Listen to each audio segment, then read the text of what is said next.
ಮಾರಿಕಣಿವೆ ಡ್ಯಾಮ್ದು ಕತೆ ಇಲ್ಲಿಗೆ ಮುಗಿಲಿಲ್ಲ. ತುಂಬ ಕಥೆ ಇದೆ. ಯಾಕೆ ಅಂತಂದರೆ ಮಾರಿಕಣಿವೆ ಅಂತಿದಂಗೆ ಇತ್ತೀಚೆಗೆ ಅದು ಇತಿಹಾಸದಲ್ಲಿ ಅಂದರೆ 100 ವರ್ಷಗಳ ನಂತರದಲ್ಲಿ ಅಥವಾ 100 ವರ್ಷಗಳ ಇದರಲ್ಲಿ 4ನೇ ಸಲ ಮಾತ್ರ ಕೋಡಿ ಬಿದ್ದಿರೋವಂಥದ್ದು. ಅದು ನೋಡಲಿಕ್ಕೆ ನಾವು ಹೋಗಿದ್ದು. ಅದನ್ನೇ ತೋರಿಸೋಣ ಅಂತ ಹೊರಟಿರೋಂಥದ್ದು. ಮಾರಿಕಣಿವೆಗೆ ಏನು ಬಲಗಡೆ ತಿರ್ಕೊಂತೀವಿ ಹೊಸದುರ್ಗ ರೋಡಲ್ಲಿ, ಅಲ್ಲಿ ನಿಮಗೆ ಕೋಡಿ ಬಿದ್ದಿರೋದು ಕಾಣಿಸುತ್ತೆ. ಹರನ ಕಣಿವೆ ಅಂತ ಹೇಳ್ತಾರೆ ಅಥವಾ ಹರ ಕೋಡಿ ಅಂತೇಳಿ ಅದನ್ನು ಕರೀತಾರೆ ಅಂತ ಹೇಳಿ. ಇಲ್ಲಿ ನೋಡ್ತಿರ್ಬೋದು, ಈ ಗುಡ್ಡ ಏನಿದೆಯಲ್ಲ ಲೆಫ್ಟ್ ಸೈಡಲ್ಲಿ ಅದನ್ನು ಕಡಿದ್ಬಿಟ್ಟು ಅಲ್ಲಿ ಅಡಿಕೆ ತೋಟ ಮಾಡಿದ್ದಾರೆ. ಅದು ನಿಜವಾಗ್ಲೂ ಮಾಡಲಿಕ್ಕೆ ಅಲ್ಲಿ ಅಧಿಕಾರ ಇದೆಯೋ ಇಲ್ಲ ಗೊತ್ತಿಲ್ಲ. ಆದರೆ ಆ ಗುಡ್ಡನ ಕಡಿತಾರೆ ಇದೆಯಲ್ಲ, ಎಲ್ಲ ಕಡೆ ನೋಡ್ತಾ ಇದೀವಿ ಇವತ್ತು ಉತ್ತರ ಪ್ರದೇಶ ಉತ್ತರಾಂಚಲಲ್ಲೆಲ್ಲ ಆ ಗುಡ್ಡ ಹೇಗೆ ಕುಸಿತಾ ಇದೆ ಅಂತೇಳಿ. ಆದರೆ ಪುಣ್ಯಾತ್ಮರು ಅದೇ ಗುಡ್ಡನ ಕಡಿದು ಅಲ್ಲಿ ಅಡಿಕೆ ತೋಟಗಳು ಮಾಡ್ತಾ ಇದ್ದಾರೆ. ಇಂಜಿನಿಯರ್ಸ್ ಏನು ಮಾಡ್ತಾರೋ ಗೊತ್ತಿಲ್ಲ, ಅದರಿಂದ ಎಷ್ಟು ಅಪಾಯ ಇದೆ ಅಂತ. ಯಾಕಂದರೆ ಅದರಿಂದಕ್ಕಿರೋದೇ ನೀರು, ನೂರಾರು ಕ್ಯೂಸೆಕ್ಸ್ ನೀರು, ಕ್ಯೂಸೆಕ್ಸ್ ಏನು TMC ನೀರು ನಿಂತ್ಕೊಂಡಿದೆ. ಆ ಗುಡ್ಡಗಳೇನಾದ್ರು ಒಂದು ಸರಿ ಜರುಗ್ಲಿಕ್ಕೆ ಶುರು ಆಯಿತು ಅಂತಂದರೆ ಎಷ್ಟು ಅಪಾಯ ಆಗುತ್ತೆ ಅಂತ ಎಲ್ಲರಿಗೂ ಗೊತ್ತಿದೆ.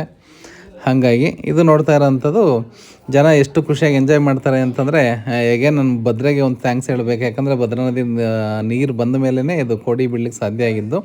ಇಲ್ಲೊಂದಿಷ್ಟು ವ್ಯವಸ್ಥೆ ಮಾಡ್ಬೋದಾಗಿತ್ತು. ಅಂದರೆ ಅಲ್ಲಿ ರೋಡನ್ನೇ ಹಗದು ಅದೇ ರೋಡನ್ನು ಮಣ್ಣನ್ನು ಹಾಕಿ ಹೊರಗಡೆ ಯಾರು ಹೋಗ್ದಂಗೆ ತುಂಬ ಈಸಿಯಾಗಿ ಕಂಡ್ಕೊಂಡ್ಬಿಟ್ಟಿದ್ದಾರೆ. ಒಂದು ರೋಡನ್ನ ಹಗದು ಇದು ಮಾಡೋಂಥದ್ದು ಸರ್ಕಾರದ ಖರ್ಚಲ್ಲಿ ಮಾಡ್ತಿರೋದು ಅಂತೇನು ಗೊತ್ತಾಗಲಿಲ್ಲ. ಆದರೆ ಪ್ರಕೃತಿ ಒಂದು ಸಲ ಕೈ ಚಾಚು ಅಂತಂದರೆ ಪ್ರಕೃತಿ ಕಡೆ ಜನ ಕೈ ಚಾಚಲಿಕ್ಕೆ ಎಷ್ಟು ಜನ ರೆಡಿಯಾಗಿರ್ತಾರೆ ಅನ್ನಲಿಕ್ಕೆ ಇದೇ ಸಾಕ್ಷಿ. ಜನಕ್ಕೆ ಅದೇನೋ ಖುಷಿ, ನೀರಲ್ಲಿ ಆಟ ಆಡೋದು, ಸ್ನಾನ ಮಾಡೋದು. ನಮಗೂ ಖುಷಿ ಆಗುತ್ತೆ. ಯಾಕಂದರೆ ಇಲ್ಲಿ ವೇದಾವತಿ ಮತ್ತು ಭದ್ರಾ ಎರಡನ್ನೂ ಸೇರಿಕೊಂಡು ನಮಗೆ ಇದನ್ನು ಕಲ್ಪಿಸಿಕೊಟ್ಟಿರೋಂಥ ಅವಕಾಶನ. ಹಾಗಾಗಿ ನಾನು ತುಂಬ ಖುಷಿಯಾಗೋದು. ಯಾಕಂದರೆ ಭದ್ರಾ ನದಿಯಲ್ಲೇ ಸ್ನಾನ ಮಾಡಿ 30 ವರ್ಷ ಜೀವನ ಸಾಗಿಸಿರೋಂಥದ್ದು, 35 ವರ್ಷ. ಹಾಗಾಗಿ ಚಿತ್ರದುರ್ಗಕ್ಕೆ ಬಂದರೆ ಆ ಭಾಗ್ಯ ಸಿಕ್ಕಿರಲಿಲ್ಲ. ನನಗೆ ಆ ಭಾಗ್ಯ ಸಿಕ್ತು. ಭದ್ರಾ ನದಿ ಮತ್ತು ವೇದಾವತಿ ಎರಡು ನೀರಲ್ಲೂ ಮೈ ಮೇಲೆ ಹಾಕ್ಕೊಳ್ಳೋ ಅಂಥ ಒಂದು ಅವಕಾಶ ಸಿಕ್ತು. ಮತ್ತು ಇಲ್ಲಿಂದ ನೀರು ಹೋಗ್ತಾ ಇದೆಯಲ್ಲ, ಈ ನೀರು ಎಲ್ಲಿಗೆ ಹೋಗ್ತಾ ಇದೆ, ಯಾವ ಕೆರೆಗಳಿಗೆ ಹೋಗ್ತಾ ಇದೆ ಅನ್ನೋದು ಇದ್ರ ಬಗ್ಗೆ ನನಗಂತೂ ಐಡಿಯಾ ಇಲ್ಲ. ಯಾಕಂದರೆ ಆ ಮಾರಿಕೊಂಡಿಂದ ಮತ್ತು ಹಿರಿಯೂರಿಗೆ ಹೋಗ್ತಾ ದಾರಿಯಲ್ಲಿ ಎಡಗಡೆನೇ ಸುಮಾರು ಒಂದು 250-300 ಎಕರೆನಲ್ಲಿ ದೊಡ್ಡ ಕೆರೆ ಇದೆ. ಆ ಕೆರೆಗೆ ₹1 ನೀರನ್ನು ಮಳೆಯೂ ಹೋಗಿಲ್ಲ. ಮಳೆನೇ ಬಿದ್ದಿರೋದು ಅಷ್ಟೇ. ಈ ಹಳ್ಳದ ನೀರು ಯಾವುದೂ ಹೋಗಿಲ್ಲ. ಹೋಗಂಗೆ ಮಾಡ್ಬೋದಾಗಿತ್ತು. ಅದೇನೋ ಮುಂಚೆನೇ ಕಲ್ಪನೆ ಮಾಡ್ಕೊಡ್ಬೋದಾಗಿತ್ತು ಅನ್ಸುತ್ತೆ. ಇಂಜಿನಿಯರ್ಸ್ಗಳೆಲ್ಲ ಮನಸ್ಸು ಮಾಡಿದ್ದಿದ್ರೆ ಅಥವಾ ಆಡಳಿತ ವರ್ಗ ಮನಸ್ಸು ಮಾಡಿದ್ದಿದ್ರೆ. ಅದು ತುಂಬ ಬೇಸರ ಆಗಿರೋಂಥದ್ದು.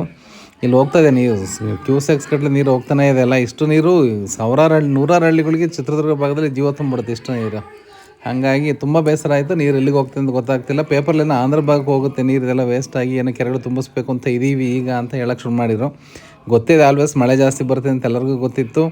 ಆಮೇಲೆ ಕೋಡಿ ಬೀಳುತ್ತೆ ಅಂತ ನನಗೆ ಗೊತ್ತಿತ್ತು. ಇದು ಯಾಕೆ ಪೂರ್ವ ಸಿದ್ಧತೆ ಯಾಕೆ ಆಗಲಿಲ್ಲ ಅನ್ನೋದೇ ಒಂದು ದೊಡ್ಡ ಇದು. ಆಮೇಲೆ ಆಲ್ವೇಸ್ಲಿ ಅಲ್ಲೆಲ್ಲ ಮಂಡಕ್ಕಿ ಮಾರೋರು, ಜ್ಯೂಸ್ ಮಾರೋರು, ಸೋಡಾ ಮಾರೋರು ತುಂಬ ಜನ ಜೀವನ ಮಾಡ್ತಾಯಿದ್ರು. ಅದು ಖುಷಿ ಆಯಿತು. ಅಂದರೆ ಒಂದು ಸಲ ನೀರು ಹರಿತು ಅಂದರೆ ಎಷ್ಟು ಜನಕ್ಕೆ ಜೀವನ ಆಗುತ್ತಲ್ಲ ಅನ್ನೋದು ಅದನ್ನು ಹೇಳಲಿಕ್ಕೆ ಹೊರಟಿರೋಂಥದ್ದು. ಹಾಗಾಗಿ ಇಷ್ಟು ಹೇಳ್ತಾ ನಾನು ಮಾತುಗಳು ಮುಗಿಸ್ತಾ ಇದ್ದೀನಿ. ಎಲ್ಲರೂ ಬನ್ನಿ ನೋಡೋಣ ಒಮ್ಮೆ ಮಾರಿಕಣಿವೆ ಕೋಡಿನ. Thank you.